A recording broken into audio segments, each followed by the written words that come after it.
오늘 우리 사랑하는 명예 씨가 안 보이십니다. 출장 가셨습니까? 하나님이 주일날에 출장 어디를 가십니까? 반갑습니다.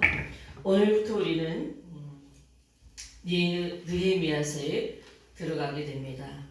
오늘 1장부터 3장까지 들어가기 때문에 여러분들이 초집중해서 이 말씀으로 은혜 받으시고 오늘 예배를 하나님께 영광 드리는 예배가 되기를 소원해 봅니다. 아멘. 먼저 에스라서와 느헤미야서는 형제 같다고 말씀드렸죠. 원래 한 건의 책이었는데 라틴어 성경으로 번역되면서 이 성경이 두 건으로 나누었습니다. 그리고 영어 성경으로 번역되면서 다시 이 느헤미야서 이름이 붙여졌고요. 그 전에는 제2의 에스라서라고 불렸습니다.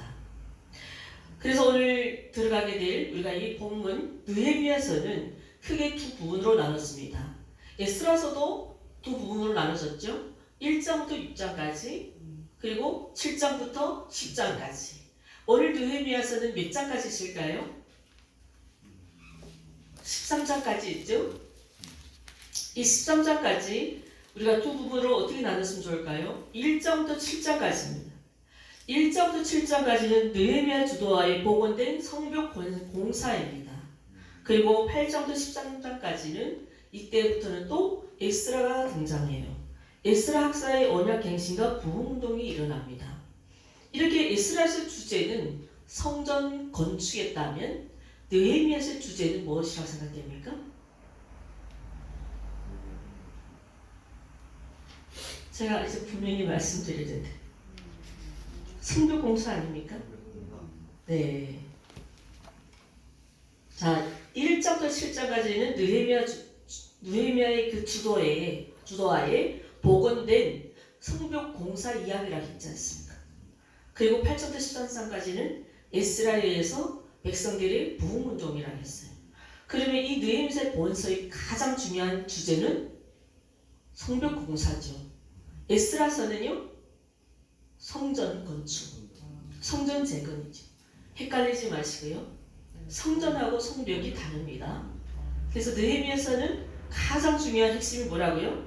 성벽공사. 네, 성벽공사. 잘 구분해서 들어주시고. 자, 이렇게 느헤미야는 하나님 은혜의 이 사역을 대사역을 마친 후에 총독의 자리에서 물러나서 이 책을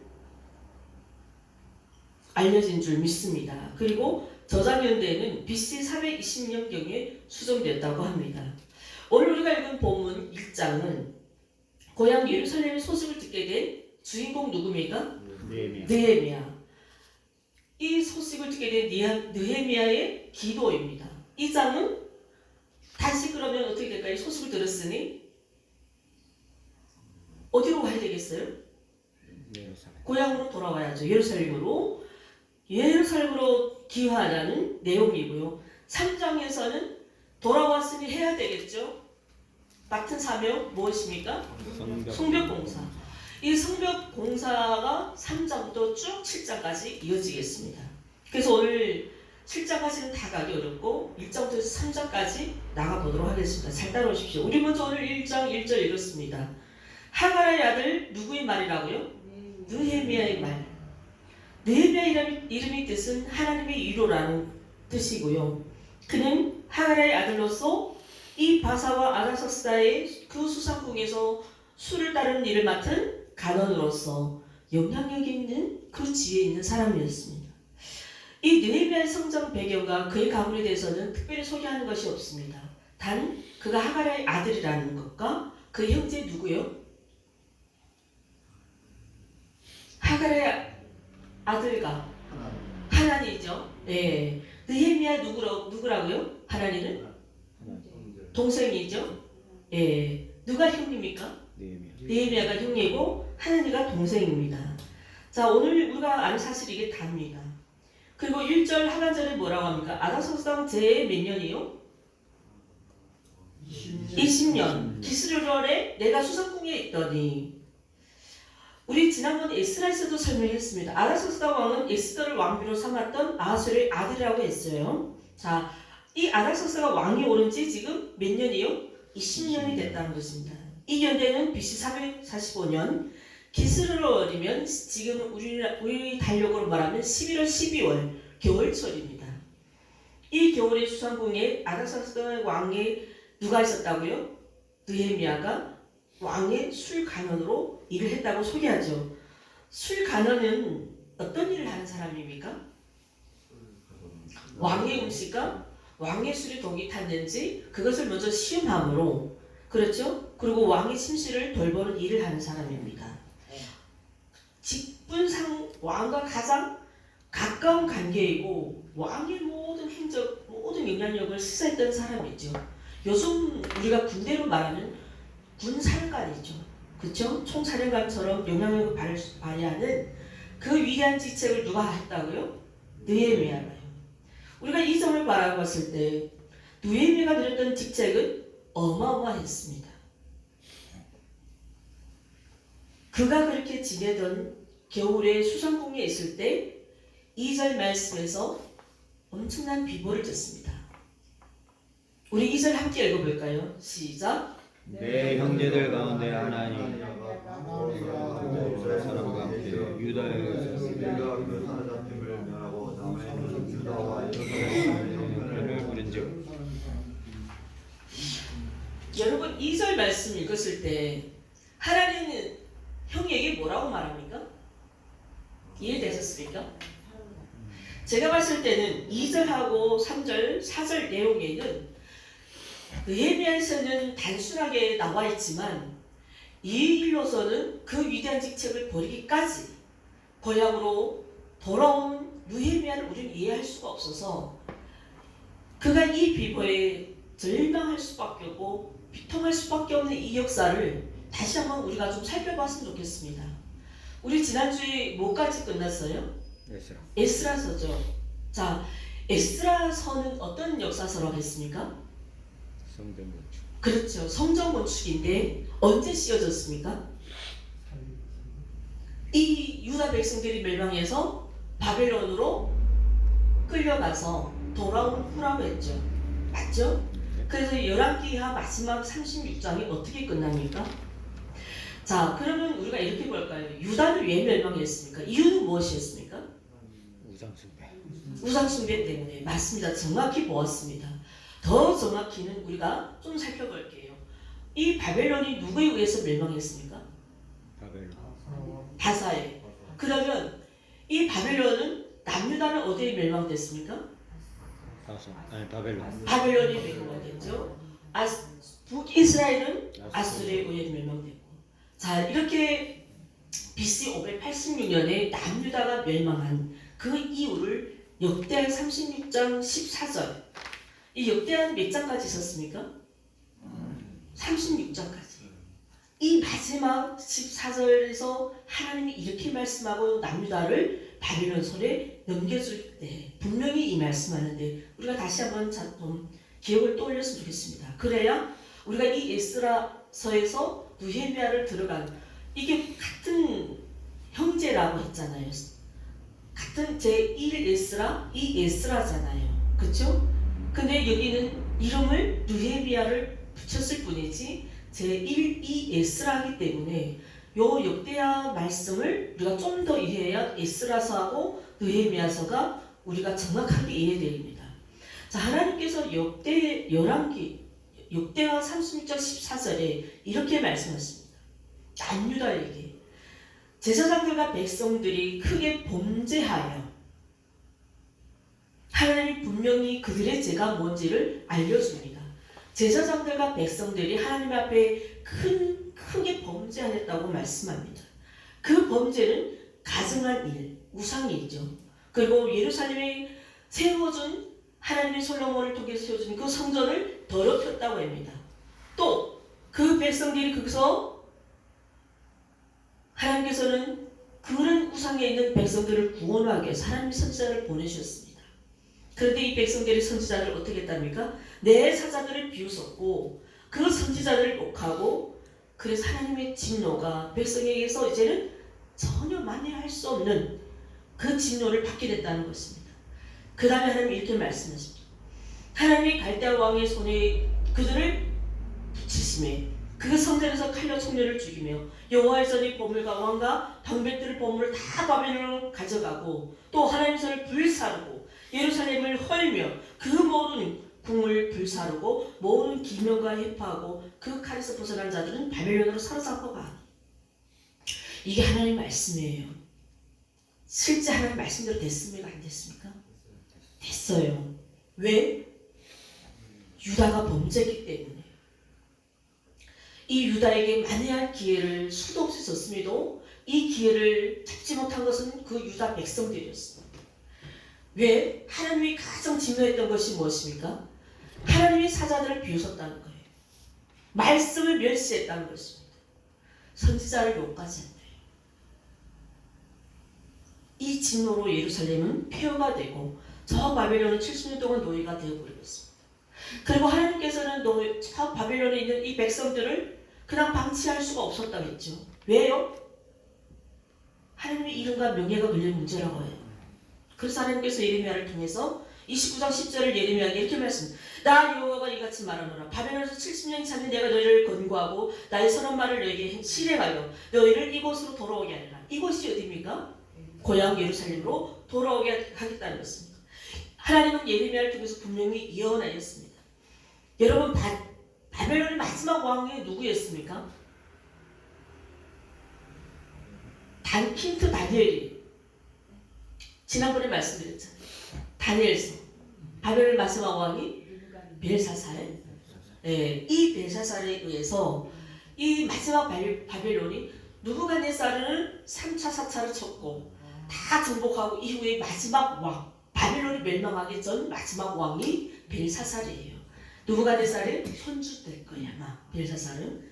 자, 이 다니엘서 5장에 나온다 했잖아요. 벨사살이 마지막에 그 바벨론 땅에서 이 성전에서 하나님 예루살렘에서 가져온 이 구문 그 그릇에 긴 천명들과 모여서 뭘 했다고요? 하나님의 성전 기물에다 뭘 부어 마셨다고요? 술을 부어 마셨잖아요. 다니엘서 5장 말씀 지난번에 이스라엘에서도 분명히 말씀드렸는데 제가 너무 빨리 말해가지고 자 바벨론은 이 예루살렘의 이 성전을 다 뜯어 헐어버렸다고 했잖아요. 오늘 이제 이 말씀이잖아요. 하나님이 그 성물 그 기물에 뭘 담아 부어서 마셨다고요? 술을 부어 마시고 누구들과? 1000명의 귀족들과 그 밤에 벽에 손이 나타나서 글이 써졌다 했잖아요. 어떤 글이었어요? 메네메네 데겔 우바르신. 무슨 뜻이에요? 그게 무슨 뜻이에요? 하나님의 조를 따라서 부족함을 배웠고 이제 왕의 나라는 끝났다 하잖아요. 자, 이때 드디어 이 말씀 이후로 그날 밤에 벨사살은 죽어버렸잖아요. 다니엘이 이 말씀을 해석할 때 벨사살은 그날 밤에 죽었고 정권이 교체되는데 바벨론이 멸망하고 이때 세워진 나라가 어느 나라입니까? 바사, 메대. 근데 여러분 사실 바사는 작은 나라였어요. 메대보다는. 이때 바사 왕이 누구였습니까? 에스라서 1장. 이 에스라서 1장 1절 누구입니까? 그렇죠. 원년이라고 하잖아요. 그러면 이 바사 왕이 누구라고요? 고레스. 이 고레스 유명하잖아요. 이 고레스가 메대와 싸워서 메대를 이겨보게 됩니다. 그리고 바빌론을 정복하고 그러면 이 고레스는 바빌론도 정복하고 메대도 이겨버리고 이 바사가 엄청나게 커졌습니다. 여러분 이 바사국이 오늘날 어디입니까? 페르시아. 페르시아죠. 뭐라 불러요? 페르시아 나라가 있어요? 그렇죠. 이란이죠. 오케이. 이란입니다. 역시 전 세계를 다녀보신 분이 다릅니다. 자, 당시 정복되어 있던 바벨론은 오늘날 어디입니까? 이란의 대국이 어디입니까? 이라크죠. 그러면 오늘날 이란, 이라크 싸움은 오늘날 싸움일까요? 아니면? 그쵸. 2500년 전의 싸움이 되겠습니다. 자, 이렇게 이란과 이라크 사이는 안 좋은 지 오늘 어제 날이 아니고 이때부터 이란과 메대와 이 메대를 먹으면 바사가 이제는 바벨론까지 정복합니다. 그럼 이제는 이란과 이라크는 오래전부터 이 싸움이 시작됐다는 것을 우리는 이 역사를 통해서 그럼 여러분 이 성경을 우리가 봤을 때 가짜입니까? 진짜입니까? 진짜죠. 이 성경을 우리가 가짜로 한다면 우리가 가짜예요. 할렐루야. 그래서 70년 이후에 바사란 나라가 세워질 것인데 그때 에스라 1장 1절에 하나님께서 바사와 고레스 원년에 이 예레미야의 입으로 하신 말씀을 응하게 하시려고 그래서 에스라서가 어떻게 됐다고요? 고레스 마음을 하나님이 감동시켜서 유다 백성들의 마음을 감동시켜서 70년 이 바벨론을 이 백성들을 어떻게 하라고요? 고레스 조서로 인해서 침령이 내리잖아요. 너희들은 다 유다 백성들아 너희들은 다 올라가서 어떻게 하라고요? 예루살렘에 올라가서 여호와의 성전을 건축하라. 이것이 에스라 1장 1절이지 않습니까? 이 고레스 조서의 선포가 이뤄져서 두 지도자로 했어요. 누굽니까?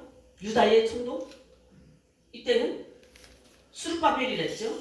대제사장 여호수아 그들이 인도하에 1차 포로 기한들이 고향으로 돌아왔습니다. 이 지난주 말씀드렸잖아요. 그렇죠? 자, 이들은 성전을 건축하고자 고향에 돌아와서 지금 막 준비하는데 1차 포로들이 자 이때 여기는 이미 아수르 때 혼합 정책으로 인해서 생긴 누구예요 이들이? 사마리인들이잖아요.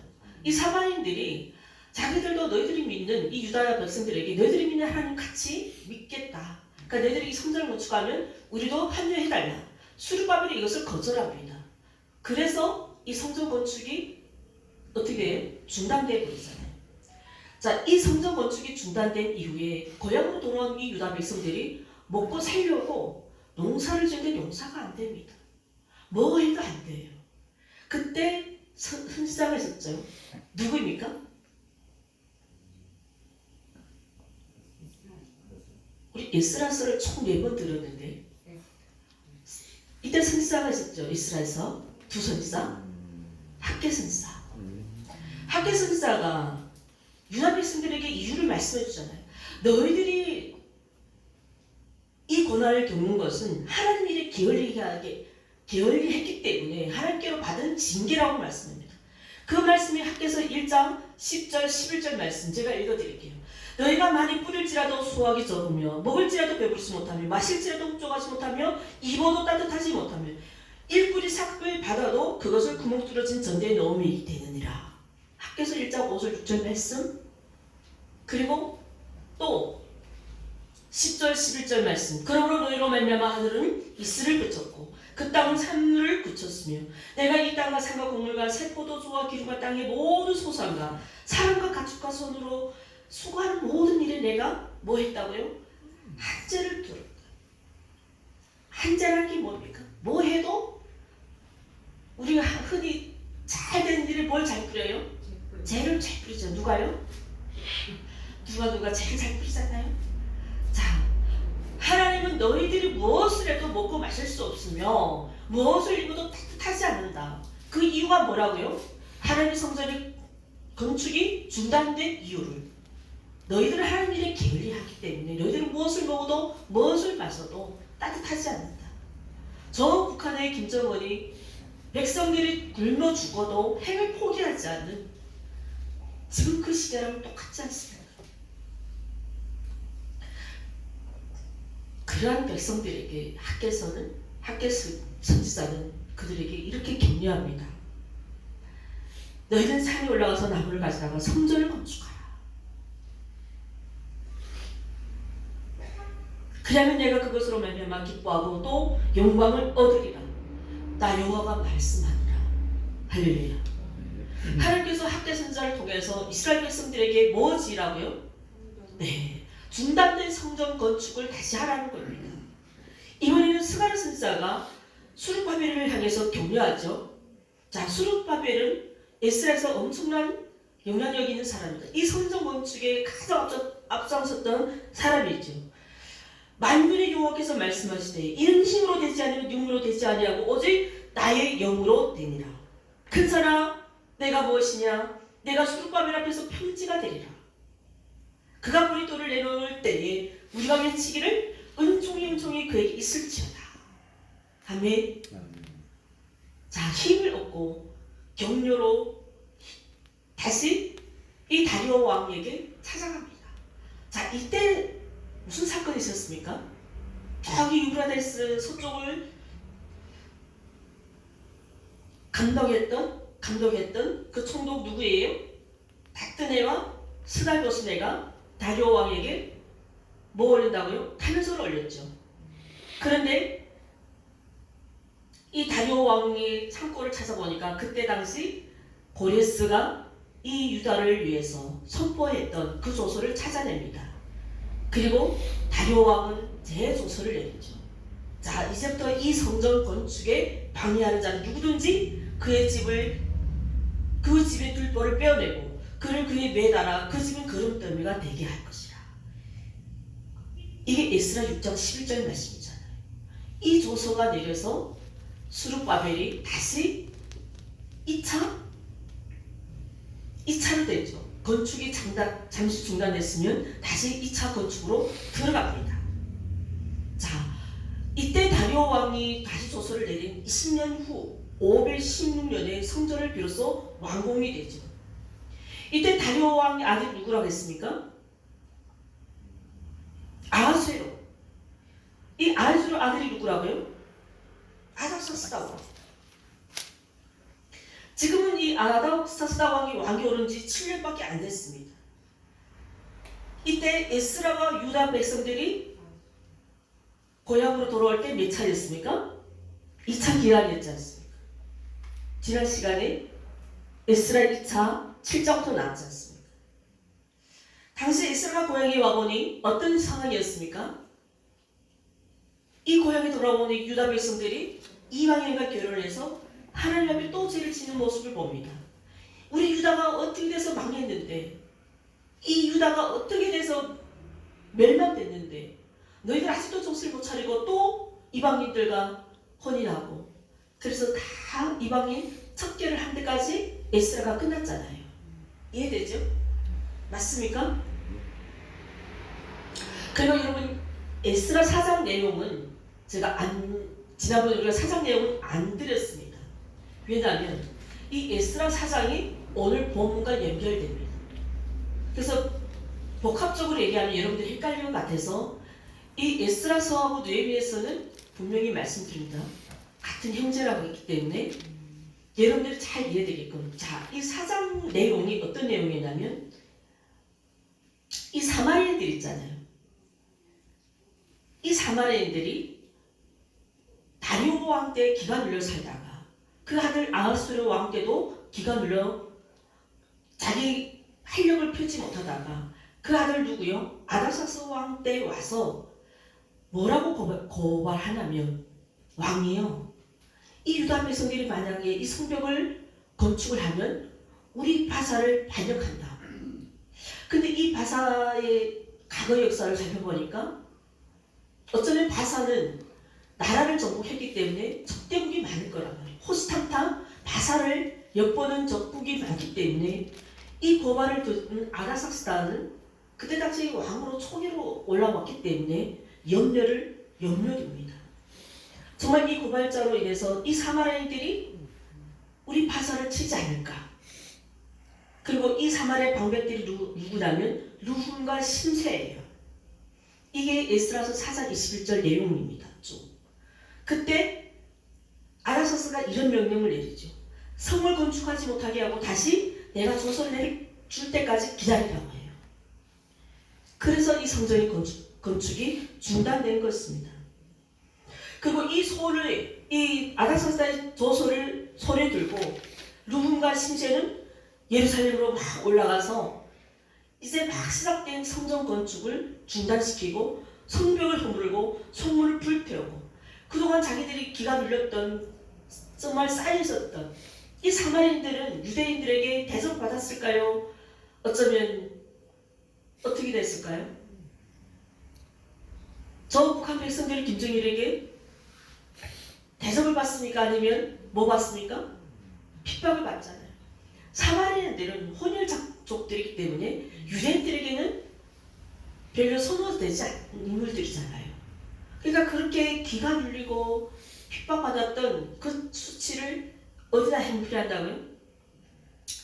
이 아닥사스다가 내린 이 조서를 들고 누구요? 룬과 심세가 지금 스룹바벨이 막 성전 건축하는 것을 봐서 자 조서장을 내리고 아닥사스다가 지금 이 성벽 성전 건축을 중단하라고 한다. 그리고 거기서 갓 지은 성벽을 다시 무너뜨리고 성벽 불태우고 성전 건축을 방해합니다. 이것이 에스라 내용. 오늘 본문이 나옵니다. 오늘 이 본문이 몇 절입니까?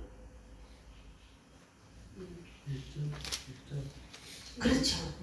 오늘 본문의 이 사실을 듣고 보고 그 자리 현장에 있었던 사람이 바로 느헤미야 동생인 거예요. 그래서 지금 바사에서 수장국으로 달려와서 자기는 느헤미야를 찾아와서 지금 있었던 이 사장의 내용, 에스라서 사장의 내용, 누구요? 이 사마리아인들이 누구요? 르온과 심세가 누구의 조서요? 아닥사스다 왕의 조서를 들고 와서 성전 건축을 중단시키고 성벽을 무너뜨리고 불태웠다. 지금 이 상황이다. 이것을 하나니가 형에게 다 있을 짓고 합니다. 오늘 보면 3절입니다. 그들이 내게 이르되 삼소표를 멸하고 남은 자가 지방에서 큰 한란을 당하고 능욕을 받으며 예루살렘을 해파하고 성문들은 다 불탔다. 이 소식을 듣고 느헤미야는 어떤 행동을 보였습니까? 울고 또 금식하고 기도하고. 그래서 오늘 설교 제목이 뭡니까? 민족을 위한 기도가 5절부터 11절 내용이에요.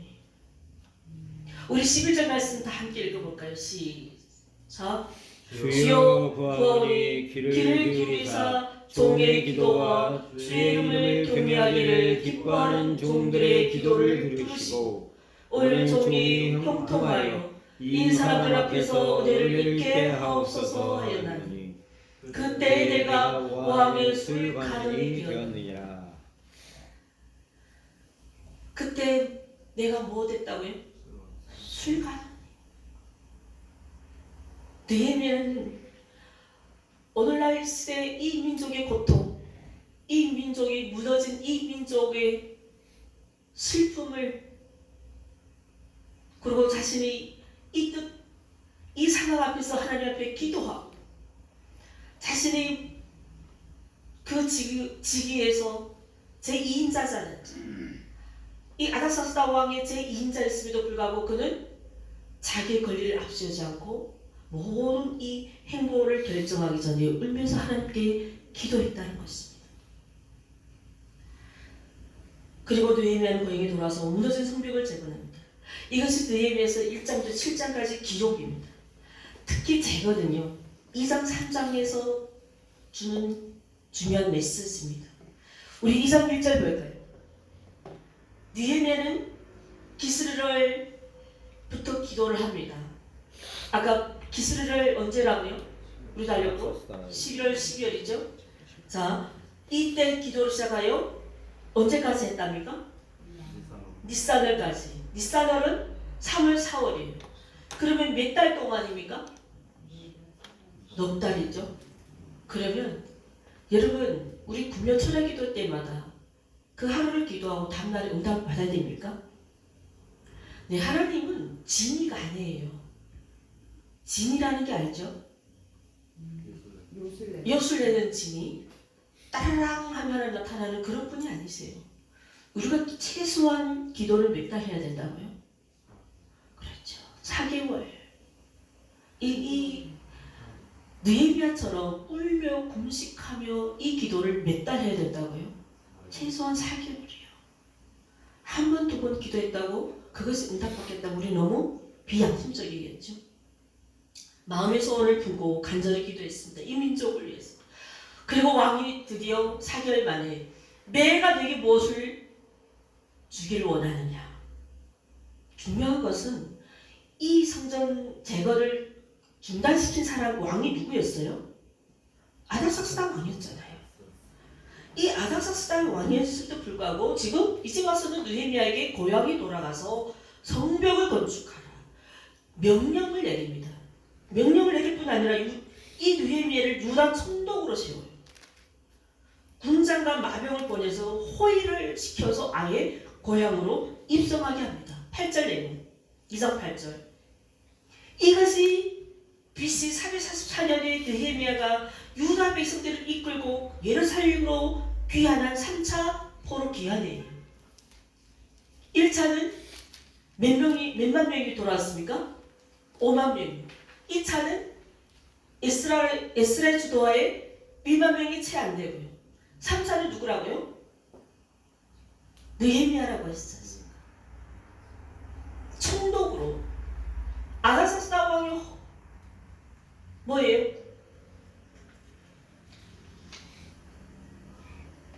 군장관과 마병을 보내서 호위까지 시켜서 예루살렘을 입성합니다. 그래서 느헤미야는 총독의 자격으로 예루살렘에 부임했기 때문에 이 에스라의 기한, 1차 기한과는 달랐습니다. 자, 그가 고향에 돌아와서 가장 어떤 행동을 취했을까요? 아, 총독이면 바로 뭐 명령할 권리가 있잖아요. 자, 그런데 우리 2장 10절 11절 보니까 그는 도착해서 사흘 동안에 조용히 지내면서 이 성전 재건을 반대했던 이 사마리아인들의 정세를 먼저 살펴봅니다. 그 기간 동안 조용히 묵상하고 하나님께 뭐를 구했냐면 지혜를 구했습니다. 그리고 1절부터 4절까지는 이 4개월 동안 기도했잖아요. 마음의 소원을 가지고 기도했다고 했잖아요. 이 마음의 소원을 절대 누구에게도 말하지 않아요. 그리고 밤중에 무너진 성벽을 다닙니다. 혼자서. 무너진 성벽을 관찰합니다. 12절 16절까지. 그리고 12절 17절까지는 하나님이 느헤미야에게 그 자리에 무너진 성벽을 보는 그 자리에서 하나님께서 느헤미야에게 비전을 줍니다. 그리고 느헤미야는 그때부터 하나님 비전을 가지고 유다 백성들을 불러놓고 자, 이제 무너진 예루살렘 성벽을 재건하여 우리 유다의 수치를 벗어버리고 하나님의 영광을 회복하자 이 발표를 선포합니다. 그래서 이 장 내용에서 3장을 들어옵니다. 이 3장 내용은 전체 구절에 보면 목수, 석공, 건축, 전문가가 전혀 안 나와요. 3장부터는 어떤 내용이라고요? 성벽 공사 들어가죠. 여기서 찾아볼 수 있는 지구들 8절 볼까요? 금장색과 향품 장사래요. 오늘날 말하자면 이 구물 세공하는 업자들 있잖아요. 우리 구물 그냥 활용하지 못하잖아요. 구물 가공을 해야 목걸이 만들고 가락지를 만들고 귀걸이 하고 자, 이 세공업자들이 그리고 이 장사꾼들 32절 볼까요? 3장 32절 상고가 나오죠. 이런 장사꾼들이에요. 그리고 행정가들이라고 지도자들이 이렇게 많은 사람들이 있음을 우리는 3장에서 우리가 볼 수 있습니다. 그리고 9절 보고 12절 보십시오. 그리고 14절 19절 계속해서 이 성벽을 재건하는 이야기들이 계속 나옵니다. 이렇게 사람들은 1차, 2차, 3차로 돌아왔죠. 이제는 1만 명에서 5만 명에서 1만 명에서 느헤미야까지 하면 한 못돼도 6, 7만이 될 거예요. 이 6, 7만의 사람들이 뭐 하고 있다고 지금 3장에서 성벽을 재건하고 있대요. 이 사람들이 왜 이렇게 이유 없이 일을 했을까요? 이유는요, 하나님의 역사를 보았기 때문에. 다음 5절에서 요 사람만 제외하고 모든 사람들이 5절 여러분들이 찾아보십시오. 어떤 내용인지 제가 찾았지만 읽어드리지는 않겠습니다. 그리고 우리가 이 3장에서 특징적으로 볼 수 있는 단어가 여러분들 찾았습니까? 가장 반복되는 단어가 어떤 단어입니까? 수행집사님 3장에서 가장 반복되는 단어가 뭐입니까? 중소했다. 그 다음에 내가 말해버렸네. 그 다음은 실수로 내가 말해버렸네. 그 다음은 네, 뭐가요? 그 다음에 또 그 다음에 그 다음에 뭐 했다고요? 중수했다. 이 3장에서만 정확하게 30번 이상 나와요. 평균적으로 절마다 나옵니다. 그 다음이란 말이 주는 의미가 두 가지예요. 첫 번째 의미는 뭘까요? 한 군데도 한 곳도 빠짐없이 철저하게 이를 분단시켰다는 거예요. 어느 하나도 실수하지 않고 꼼꼼하게 이를 분단시켰다는 것입니다. 그것이 3장 1절에 양문을 건축하여라는 이 표현이 말해주고요. 마지막 32절 볼까요? 양문까지는 금장색깔 상인들이 뭐 했다고요? 중수하였다. 이 말씀 1절부터 31절까지 보면 완전하게 분단시켰어. 두 번째 이유는, 두 번째 그 다음에 주는 의미는 모두 각자 자기 맡은 영역을 받게 되었다는 것입니다. 하나님의 계획 가운데는 모든 사람 각자가 서야 할 위치가 있습니다. 오늘날 이 교회를 말하면 여러분들이 받은 직분이에요. 집사 직분이면 집사를 부르라고 세워준 이름이에요? 아니면 하나님이 맡은 사역을 하라고 하는 직무예요?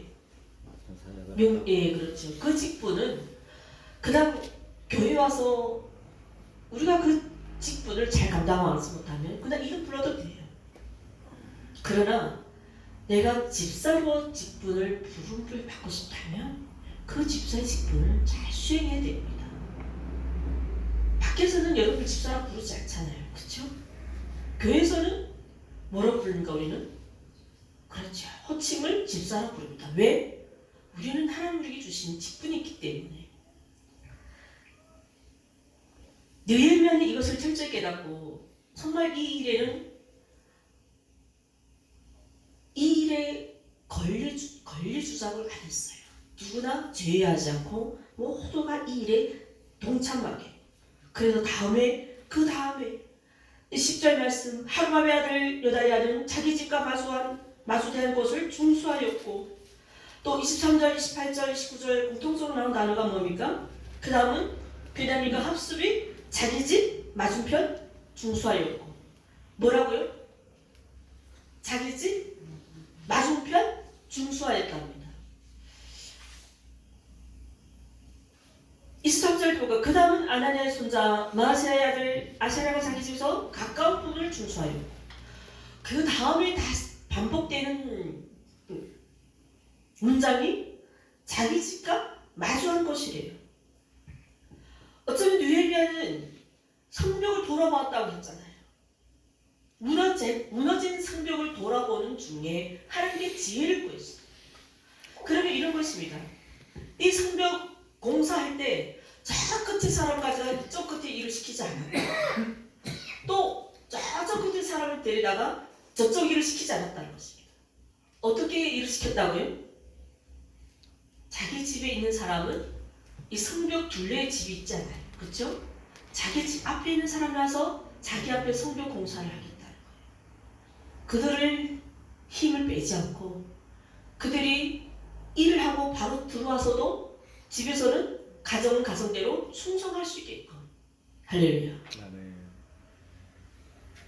여러분 교회 일로 우리 가정이 지척되거나 여러분 나와서 예배 드리는 이 시간 때문에 우리 가정에 급한 일이 있다면 그건 잘못된 것이에요.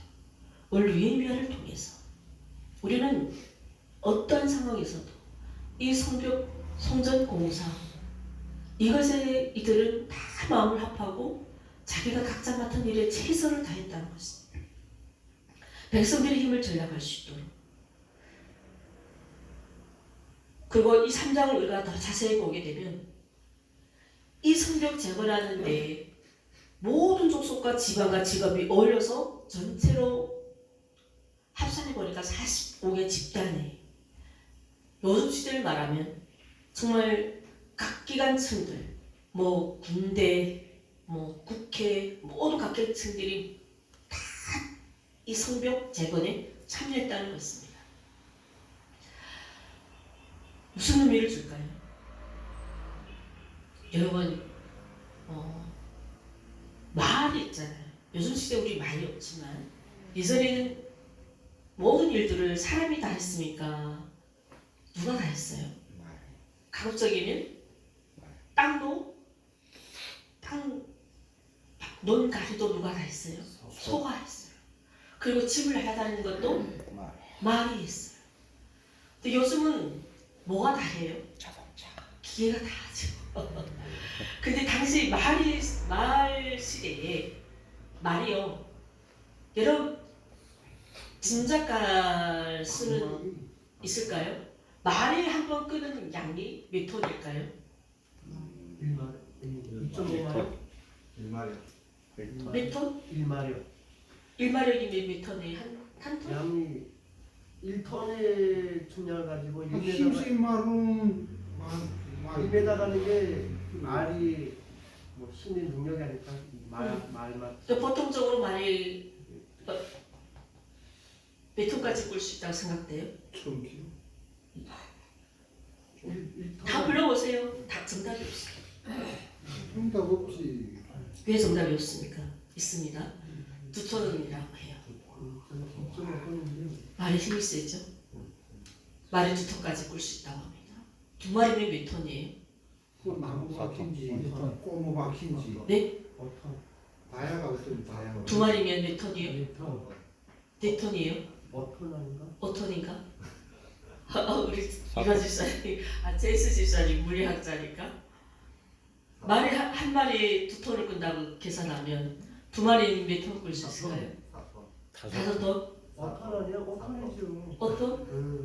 그 숫자는 그냥 숫자적으로는 맞죠? 그렇죠. 네. 그 이상 볼 수도 있죠. 뭐 말이 능력이 다 그렇죠. 맞아요. 23톤이래요.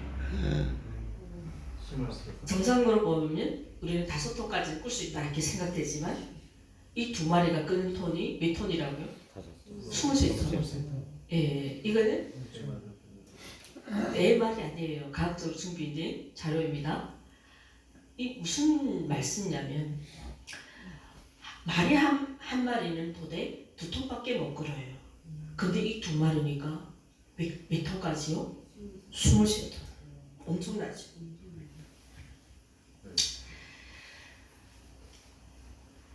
사람이 힘을 합칠 때 얼마나 큰 일을 할 수 있을까라는 것을 보여주고자 이 말씀 잠깐 여러분들에게 드렸습니다. 오늘 느헤미야 예루살렘 성벽을 재건한 원리도 이와 같았습니다. 혼자서는 할 수 없었죠. 근데 여기에 45개의 집합체가 모여서 성벽 공사를 단 며칠 만에 공사되는데 이 내용은 여러분들이 집에 가서 꼭 찾아오십시오. 귀한 선물이 있겠습니다. 마음을 모아서 연합할 때 불가능한 것 같지만 이 성벽 공사는 반드시 성공했습니다. 교회 일도 마찬가지입니다. 사람이 많다고 교회를 되는 것이 아니라 사람이 적어도 교회 안에 서로 마음이 맞는 두 사람이 있으면 이 정말 교회를 못 해낼 일이 없고요. 그리고 하나님 교회는 협력하여 서로를 이룬다는 것을 오늘 이 본문을 통해 우리가 다시 알게 됐습니다. 할렐루야. 그리고 마지막으로 이 하나님 일을 일하는 일꾼들은 서로 격려해야 됩니다. 서로 일하는 사람들이 시기하고 비판하고 이러면 안 되겠죠. 오늘 느헤미야는 이 성벽 재건을 통하여 우리에게 가장 귀한 교훈을 줍니다. 오늘날 이 시대를 살아가는 우리들이 우리의 신앙이 무너지고 우리 가정이 무너지고 교회가 무너지고 사회가 무너지고 오늘 예레미야의 이 성벽 재건 원리 방법을 우리가 배워서 여러분들이 가정을 중수하고 사회를 기도로 우리의 기도로 이 사회를 중수하고 더 나아가 저 북한 땅의 모든 우상들을 하나님 앞에 정말 마음의 소원을 가지고 기도하고 그 기도가 4개월입니다. 4개월, 4년, 40년 걸리더라도 우리 마음에 소원을 담아 기도하면 하나님께서는 분명한 응답을 주실 줄 믿습니다. 아멘. 우리가 응답을 받지 못한 것은 우리 안의 마음의 소원이 아니고 중불요대에 오기 때문에 하나님은 우리를 잘 아시잖아요. 여러분 정말 이 민족이 다시 회복되길 원하십니까? 아멘. 이 사회가 무너진 사회가 다시 재건되기를 원하십니까? 아멘. 우리 마음에 간절한 소원을 담아 여호와 하나님 앞에 기도를 드림으로 말미암아 이 민족이 세워지고 회복되고 북한 땅의 모든 우상들이 척결되고 이 나라가 하나님 나라가 세워지는 올 기도처럼 이 한반도에 하나님 나라가 도래되는 그 역사를 반드시 세워지는 그 그릇에 쓰임 받을 수 있는 여러분 되시기를 주님의 이름으로 축원합니다. 아멘. 기도하겠습니다. 하나님, 오늘 우리는 예레미야를 통하여 무너진 성벽 재건을 하나님 이것은 나의 힘으로 되지 않고 능으로 되지 않고 오직 여호와 하나님의 은혜로 세워지는 것임을 다시 한번 우리가 알게 되었습니다. 마지막 시대에 하나님 우리의 신앙이 점점 무너지고 하나님 교회가 무너지고 이 사회가 무너지는 이 시대 속에 슬픔을 안고 하나님 그럼에도 우리에게 소망을 주시는 여호와 하나님 앞에 우리의 신앙을 온전히 주님 앞에 준비되게 하여 주시고 이 민족을 위하여 우리 마음의 소원을 가지고 주님 앞에 기도함으로 이 나라와 교회를 회복하는 우리 모두가 되게 하여 주시옵소서. 아멘. 감사드리며 예수님 이름으로 기도드립니다. 아멘. 아멘.